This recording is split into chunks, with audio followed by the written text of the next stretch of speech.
मेरे पास एक डीटीएच आया वो जिसमें हमारा फॉल्ट क्या था कि यहाँ पर हमारी 8 नंबर पिन पर हमारी यहाँ पर 15 से 12 वोल्ट की सप्लाई मिलनी चाहिए जो कि मिसिंग थी। तो हमारे यहाँ पर नो साउंड का प्रॉब्लम था, साउंड बहुत ही लो आ रहा था।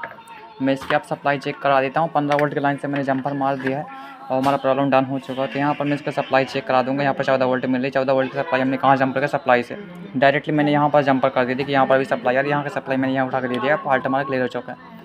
तो अब मैं इसका साउंड भी आपको दिखा देता हूँ। मेरा टीवी पर यहाँ पर साउंड भी आ रहा है और यहाँ से मैं इसको तेज़ कर रहा हूँ तो यहाँ से हमारा तेज भी हो।